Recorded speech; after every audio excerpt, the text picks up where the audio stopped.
open with his opening comments. Well, thank you. Thank you very much, Mr. Chairman. And let me also thank our witnesses and welcome all of you to the Foreign Affairs Committee. At this point, we all know Iran's record of provocative actions, from ballistic missile tests to transferring weapons to terrorist organizations and other bad actors that seek to destabilize the region. Technically speaking, all this bad behavior doesn't violate the nuclear deal. However, those actions are inconsistent with UN Security Council Resolution 2231, which governs the implementation of the agreement. Responsible governments around the world have an obligation to respond. The Trump administration imposed new sanctions against several entities involved in Iran's ballistic missile program and support for terrorism.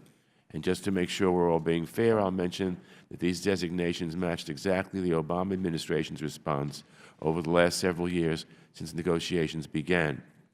The difference between the Trump administration's response and the Obama administration's response was a two-word phrase, on notice.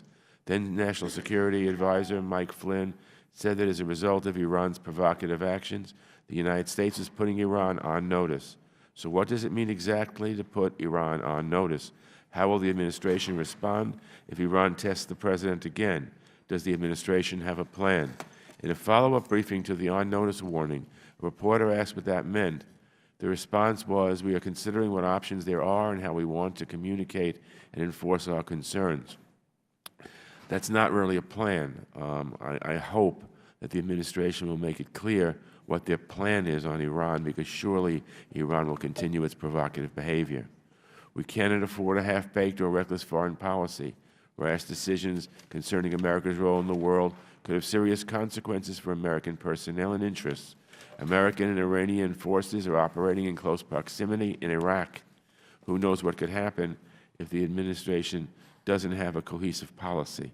Additionally, if this turns out to be an empty threat, then this administration will not have done its job.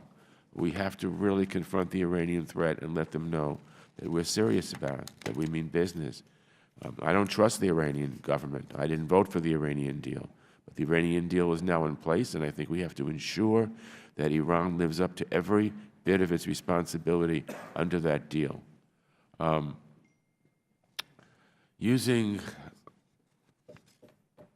Let me just say this. I look forward to hearing from our witnesses about what a responsible course of action would be. Iran and the terrible regime in Tehran is not going away, and I think that if the United States doesn't stand up to it, it'll only get worse. I believe with all my heart that everything must be done to prevent Iran from having a nuclear weapon. However, looking the other way and just tough rhetoric doesn't really cut the mustard. We've got to make sure that Iran understands that there are severe consequences if they continue their ways. And I look forward to hearing from our witnesses as to what they think our response should be. Thank you, Mr. Chairman. Thank you very much.